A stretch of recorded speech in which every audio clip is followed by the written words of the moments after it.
We're in a series. It's called Point of View, Encounters with Christ, because the way that you see things has an impact on you, even has an impact on your relationship with God or your experience of God. It's incredible to me. So NASA gives away free images, right? We pay for them, so they're not really free. But I'm just saying, this is a great image. It's called the Angel Nebula. And NASA calls this the abstract art of creation. Because when they look at it, what they see is such beauty, and they see it as a canvas.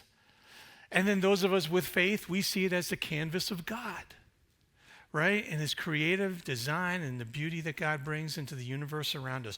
One side just sees the remarkable creation, remarkable nature. The other side sees an act of creation. Or this. Some people see this as just a wonderful arrangement of cells given birth. Others see it as the handiwork of God that gives us awe and wonder. All depends on your point of view. Or this. Some see this as just an ordinary photo, nicely doctored. Others see this as an inspiration in their relationship with God, as a touch of the transcendent. Your point of view can sometimes help you discern the presence or activity of God in the world around you and in the events that you're experiencing. Today, we're going to actually revisit the religious leaders a little bit from a few weeks ago, but we're going to look at one of the most famous Romans throughout the whole Bible, a man named Pontius Pilot. And the story of Jesus and how he experiences Jesus and what it might have to say to us. Because the people that we've been looking at in those 24 hours leading up to the death of Jesus, we've seen people who love Jesus, people who hated Jesus, people who were perplexed by Jesus. Every one of them had something to say to us about our walk with God.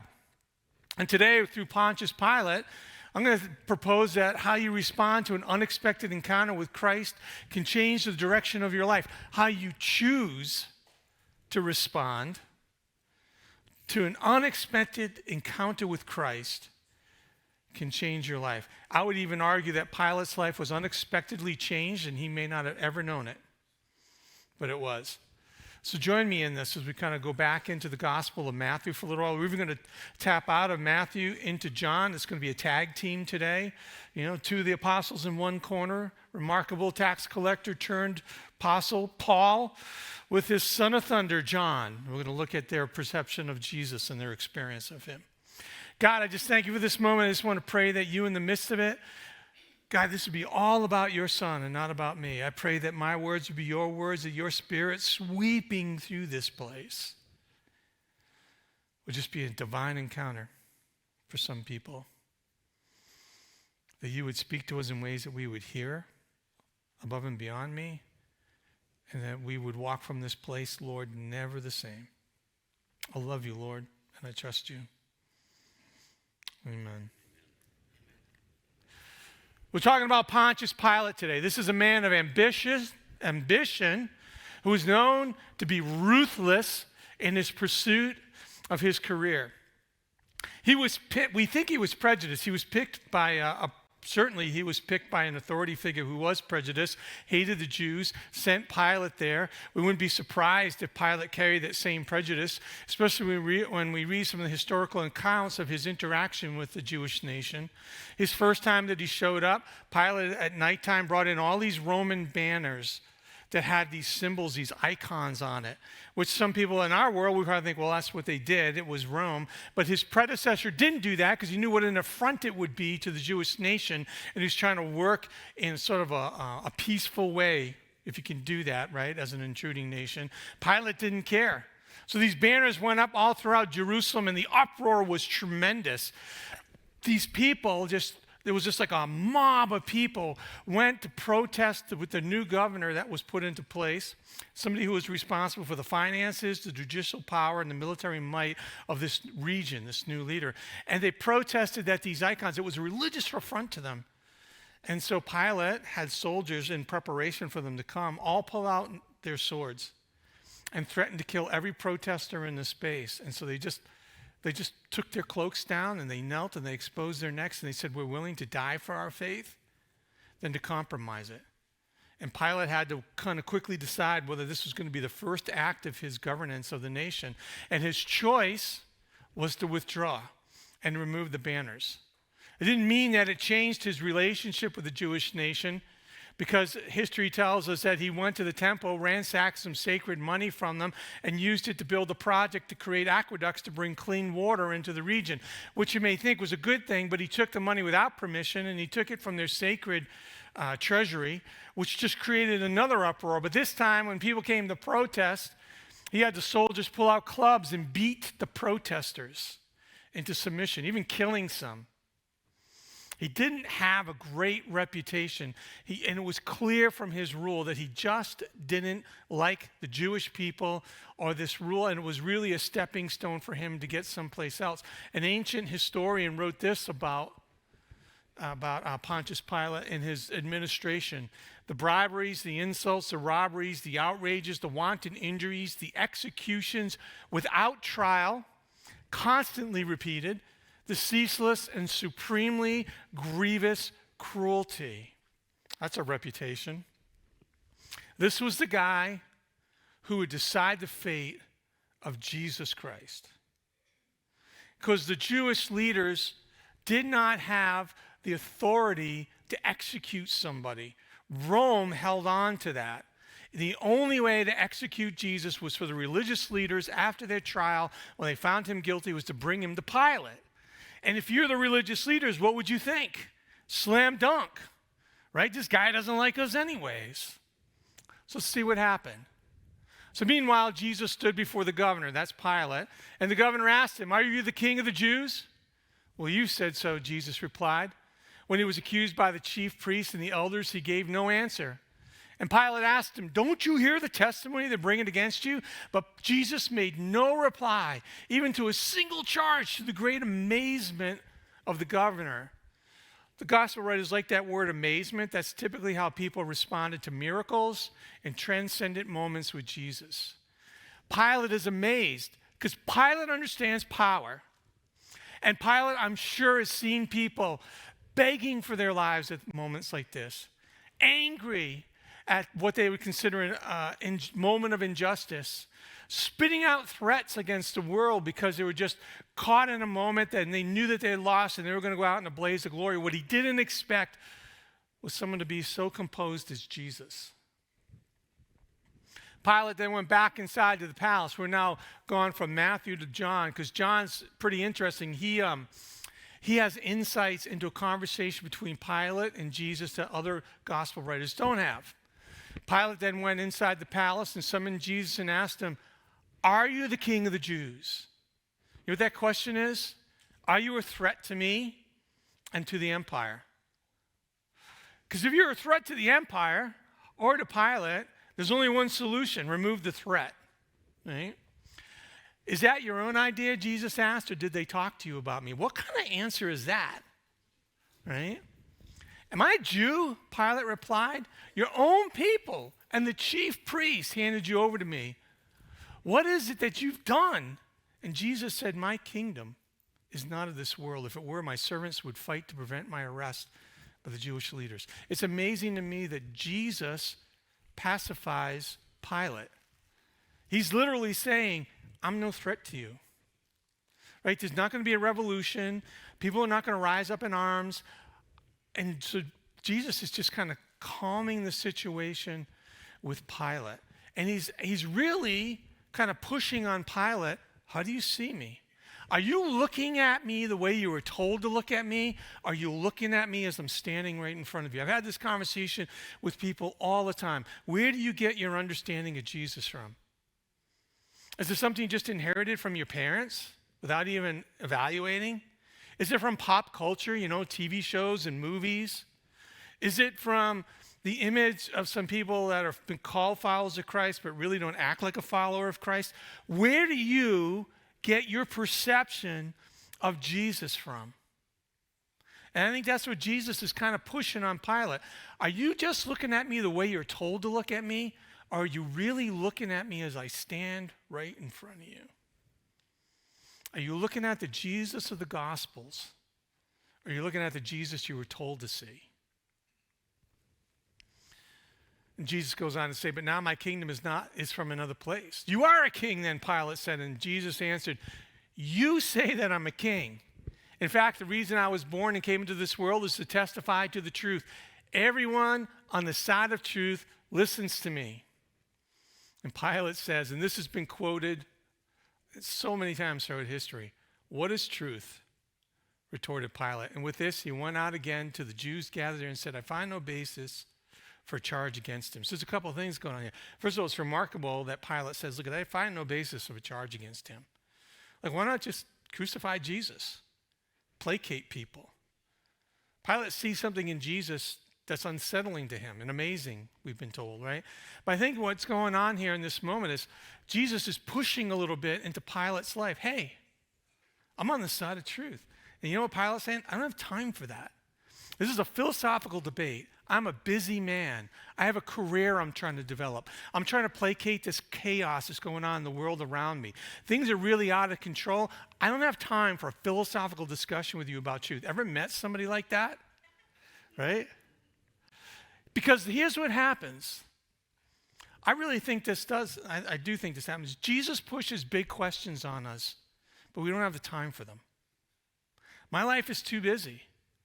I got X amount of kids to raise. I got a busy career. I have too much homework. I'm trying to deal with problems in my marriage or in my family. You know what? I'm pursuing life right now, full tilt, and you're asking me things like, is there a God? How can I know? Who is Jesus Christ? What does he mean to me? What's the meaning of life? What happens when we die? I don't have time for that conversation until it's too late, until we hit a crisis. My marriage is falling apart. Now I want to talk about it. Yeah, I know, but there's a lot of damage to deal with, right? I'm in financial chaos. I'm worried about bankruptcy, losing my house. And then you want to come and talk to me about God. All right, but don't we need to clean up the mess of your finances? Or you get that terminal disease notification, or you just get really sick, or now you're just kind of confused in life, and now you want to talk about these questions, but you get so many other issues to deal with. How much energy do you really have to contribute to those questions? Why aren't we asking the questions when we're able to process them and not caught in the crisis? This is what we always talk about at church. Don't wait till the end to ask these questions. For some of us, the end will come so quickly, we won't have time to ask these questions. We all know stories of people who died quickly and unexpectedly and never had the opportunity to really process these questions. I just think Christ shows up in our lives, pushing us to think about these things, to consider them, because the answer to these questions can have a profound impact on your life. Back to our story. The Jewish leaders insisted, we have a law, and according to that law, he must die because he claimed to be the Son of God. When Pilate heard this, he was even more afraid. I think this was a backfire moment for the religious leaders. Because to the religious leaders, for someone to say they're the Son of God, that was blasphemy of the high. That puts you up at the place of execution. For a Roman, that was a possibility. Remember, according to Roman religion, they believed in demigods, human beings with the power of gods. And so for Pilate, who's already unsettled by Jesus, in his composure, the way he's facing death, and he doesn't seem to be unraveling, how he's kind of like having a normal conversation with Pilate, not like he's the Roman governor, but almost like a conversation among equals, maybe even something else than that. Now they make the accusation he's the Son of God. And Pilate gets afraid. Because here's the deal. If you're the governor of Rome, I think you know what goes on inside your domain. We know later he actually has Jesus go visit someone named King Herod, and King Herod had already heard about Jesus, because when you got power, what's the one thing you want to do? Keep it. How do you keep it? You find out who's threatening it. And so Jesus had been gathering together people by the thousands. That's a threat to somebody in power. He's been doing miracles that people can't explain. Matter of fact, we're going to talk about this next week. We really believe he resurrected a human being from the dead, And that created a stir throughout the whole region. I think Pilate's heard these stories, and now he's meeting Jesus, and the Jewish leaders say he claims to be a son of God. I think now he's afraid. Who do I have here with me? And think of what I said about Pilate. What would it take for a guy like that to be afraid? Where do you come from? He asked Jesus. Do you understand that? He's gone beyond the who. He's not asking who at this point. He's like, where do you come from? Do you come from Mount Olympus? Where do you come from? He asked Jesus. But Jesus gave him no answer. Pilate was asking the wrong questions. Do you refuse to speak to me? Pilate said. Don't you realize I have the power either to free you or to crucify you? And Jesus answered, you'd have no power over me if it wasn't given to you from above. Jesus has been beaten by the religious leaders. Remember that? He's having a conversation with the individual who could keep him from being crucified.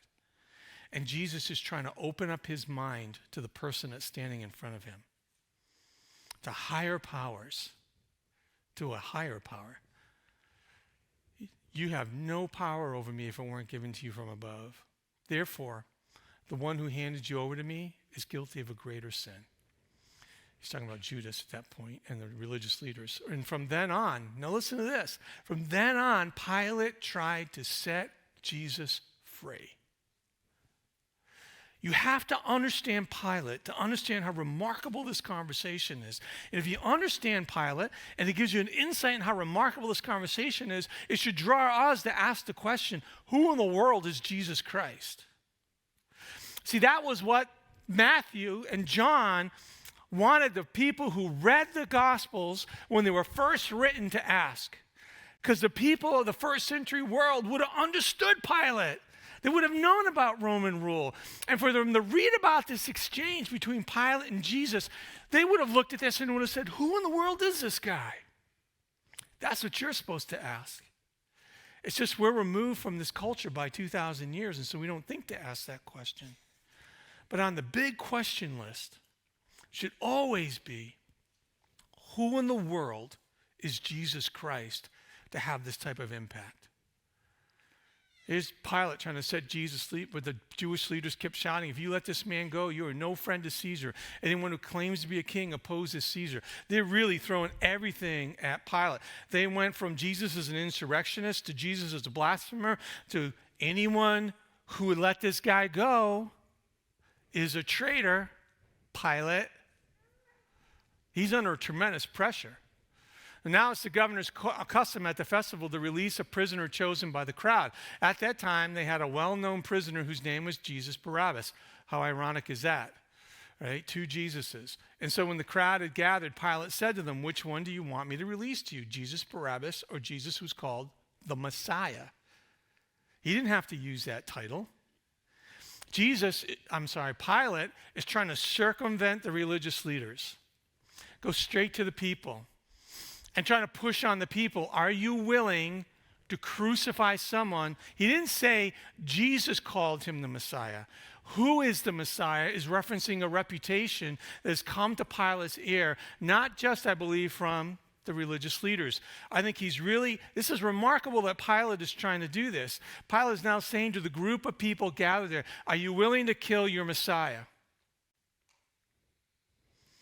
For he knew it was out of self-interest that he handed Jesus over to him. They handed Jesus over to him. So Pilate, I think, is also motivated. Like, you know what powerful people don't like? Being manipulated. Right? So as Pilate was sitting on the judge's seat, his wife sent him this message. Now, this is interesting. Don't have anything to do with that innocent man, for I have suffered a great deal today in a dream because of him. Romans believed that dreams came from the gods. So for his wife to have a dream about this person who was set up for trial for Pilate, she is saying to him, I believe the gods are involved in this. We believe the God was involved in all this. But the testimony of the Gospels is clear. Even Pilate found Jesus innocent. I think Pilate at this point doesn't know what to do with Jesus. Because if you think of everything that he understands about Jesus, this is the one, right? He is just not begging for his life. He's self-composed. He's having this conversation with Pilate after he's been beaten when most people cower in fear in front of him. Jesus is talking about philosophy and truth and kingdoms of other worlds and gods who give power to others, and he has this reputation who's come to him, and his wife has had a dream about him. All this is coming together for Pilate at this moment. And this is what the thing about Jesus. So it's what I challenge people with. Don't just take the Jesus you grew up with. Don't just take the Jesus that pop culture tells you about. Don't take the Jesus represented by the people that are embarrassing to the other followers of Christ. Take the time to get to know Jesus. To do what we do here on Sunday mornings, not to just read Jesus, to read the Gospels without understanding, but to really try to understand the claims of Jesus in their first century context. Because when you got to see Jesus through the eyes of the people who were alive when Jesus was speaking. Examine his claims. Look at his character. I say this often, right? People think like, well, it's not really Jesus. It's the Jesus the gospel writers wanted him to be. Well, then we're saying the gospel writers are liars. And yet they're recording the character of Jesus, who was never a liar. You know, when we look at the character of Christ, the true character of Christ, people who aren't Christians find it respectable. We look at the record that we have of him, the record of his deeds, the records of his ministry, what we do here every Sunday morning, what people do in what we call faith groups. People gather together to read the Bible, what we do what we encourage you to do on a daily basis. Are you reading the Bible, truly trying to understand the Jesus that walked on this earth according to the historical record that we have? Are you looking at his reputation? Are you reading You know how many, sometimes I tell people, maybe you just need to read the stories of people who chose to follow Christ throughout history. People willing to die, including the original followers of Jesus. What would they say about Jesus? How did Jesus impact their lives? If you're a scientist, look at what other scientists who chose to follow Christ have to say about Christ. So just look at the negative. Look at the record and the reputation he has had among people even living and dead who can say, this is the Jesus Christ who has changed my life. Are you truly trying to understand that? And personal experience. I love the conversations with people who start off by saying, I don't know why I'm in church. Church is the last place I thought I would be. But things began happening that I couldn't explain.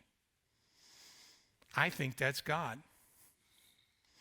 I don't tell them that because it freaks them out, right? I say, tell me about these experiences. Tell me about these coincidences that you can't explain. Tell me about these moments for you that seem otherworldly. Let's explore this. Jesus gives us a great example of how to have a conversation with someone who doesn't share our faith, just in the conversation he has with Pilate. A lot of questions, right? A lot of intriguing responses. But the chief priests and the elders persuaded the crowd to ask for Barabbas and to have Jesus executed. Which of the two do you want me to release to you, said the governor. Barabbas, they answered. Because what we're told is the religious leaders were inciting the crowd. This is remarkable. Mob mentality, right? You go from the ticker tape parade for Jesus at the beginning of the week and you're calling for his execution by the end of the week. We always have to be careful of the mob. Mob mentality is never a good justification for action. Barabbas, they answered. What shall I do then with Jesus who's called the Messiah? Pilate asked. And they all answered, crucify him. Why?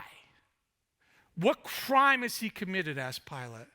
So on one side, the gospel writers want you to know that the governor presiding over the trial was pushing for the true evidence for the execution of Jesus. They wanted you to understand it was not a just execution. On the other side, Pilate's doing everything he can to set Jesus free. That should say something to us. But they shouted all the louder, crucify him. And when Pilate saw that it was getting nowhere, but that instead an uproar was starting, so here's Pilate. He's like, we're hitting the place where the pot's going to boil over. This is a guy who's not afraid to kill people to maintain order. And it'd be better just to kill one person than to kill a mob, right? And so here's something that has become part of English literature and culture for centuries. He says, he took water and he washed his hands in front of the crowd. I wash my hands of this situation. I'm innocent of this man's blood, he said. It is your responsibility. And all the people answered, his blood is on us and all our children. And then he released Barabbas to them. But he had Jesus flogged and handed him over to be crucified. He gave in to public pressure and conceded to the mob. And even though he's saying, this is not my responsibility, we all know it really is. Right? This was an act of cowardice on the part of a powerful person in order to maintain their power, their ambition, and their career path. Now, here's the thing about history. Pilate disappears in history. He actually gets into trouble with Roman authorities. Caesar gets mad at him and calls him back to Rome. But the emperor at the time, he was Tiberius, the emperor at the time dies in transit, and nobody really knows what happens to Pilate. But Pilate becomes incredibly famous because the apostles realized, these are the people who were disciples, now leaders of the church, they realized we should create what's called a creed, a statement of our belief that we can teach people so they can always reflect on it. Because you didn't have a Bible in every home, right? But you could teach people a short creed, and in that creed, if you could just isolate the key beliefs, then they could go home and they could keep repeating it, and they could repeat it with their families, and they can remember what they believe. And in this creed, it says, suffered under Pontius Pilate. The first leaders of the church wanted to put a time stamp and to remind people of the trial, and they connected it to Pontius Pilate. So he did become famous. Never realized it. Pilate, to me, becomes a real example of how can we make our way towards Christ. For people, maybe you're someone here today, it's like, I don't know why I'm in church. There's been these odd things happening that I can't explain, or you've been on this path to sign, maybe I need to explore more about Jesus and relationships I've had. There's some great examples or great steps you can take from the life of Pontius Pilate. Don't avoid the big questions. Why wait to answer the big questions? Do you think you might be so sick in a hospital bed you wouldn't have the energy to answer the questions? Your family is falling apart, and now you want to ask the big questions. Okay, now you got to do damage control, because maybe if you'd asked the big questions, it might have changed your character and the direction of your life in such a way that it would have impacted your whole family. Do you really want to be asking these big questions when you're in a prison cell? Right? Do you want to be asking these big questions, right, in the midst of bankruptcy? It doesn't mean you can't ask them and you can't deal with it, but your mind's going to be distracted and your energy is going to be poured out elsewhere. And besides, it's that whole thing about, there are no atheists in warfare, right? Like if you're in the middle of the crisis asking these questions, you're also going to be biased to fall towards something that's going to help you. Why not pull yourself out and begin to think of these big questions now? Expect Jesus to be unsettling. I think Jesus confronts us, and it's unnerving because Jesus pushes questions into our life like, what are you doing with your life? What are you doing with your resources in light of the world's poverty? What about your character? What about the things you say? What about the way you treat people in relationships? Are you really pursuing God, or have you created a religion that is comfortable to you that doesn't challenge you? Those are unsettling things. This is why many people walk away from Jesus. It's because, truthfully, the way he presses into their lives is too unsettling for them, because it requires humility. Humility, that idea, like when you really start to pursue Jesus, he becomes a mirror to your own soul. And are you willing to deal with the idea that maybe there is such a thing as a sin nature in humanity, that maybe those things you've justified about yourself or those things you're proud of might be things that should yield and change?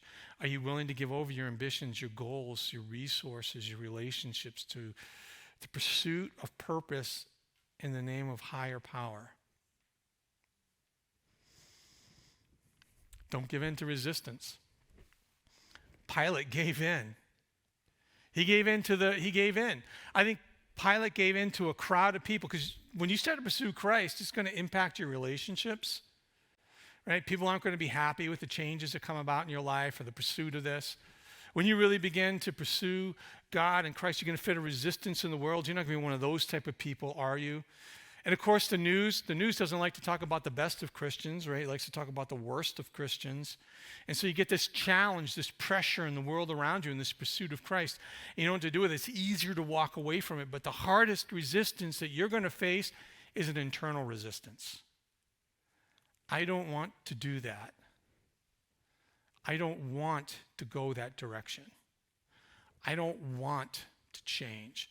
This is a battle that the leaders of the first church talked about. It was an internal battle. We called it's the battle of what they called the sin nature and the Spirit of God inside your soul. And there are many people who just walk away because the internal battle becomes too hard. But talk to people who know Him. Why do this on your own? Why not get a hold of some good books that you could read? Why not listen to some great podcasts? Why not have some great conversations with people? Like, you could join a group we have called Starting Point that helps you to really explore who Christ is in a safe environment. No questions off the table, no judgment zone. Why not reach out to someone that you respect who is a follower of Christ? And to have a conversation with them where you could start this journey and get some direction. Somebody to talk about how they developed in their relationship with Christ. Don't shy away from the unexpected, the coincidences, the strange things that are going on in your life. Lean into them. Just follow where it may take you.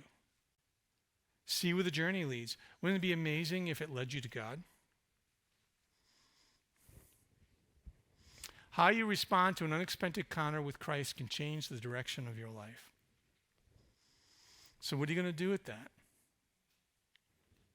We want to give you an opportunity to really kind of ask God, what's going on in my life? Where are you taking me with this? And what am I going to do? We want to give you a couple of minutes just to sit with, how does Christ intrigue you?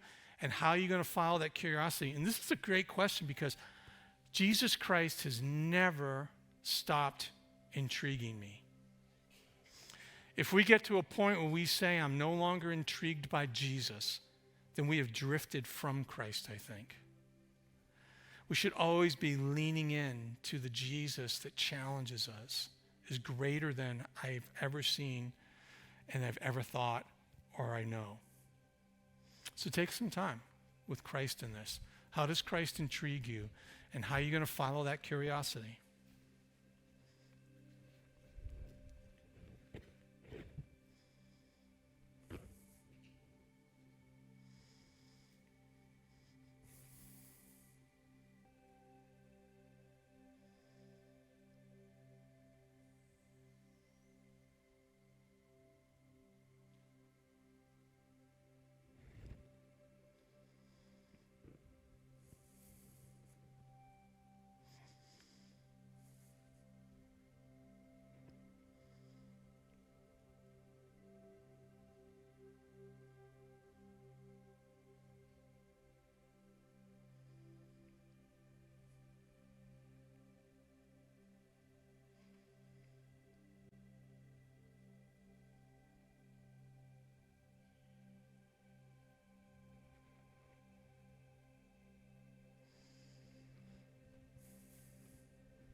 Lord, I just pray that you would press yourself in onto people.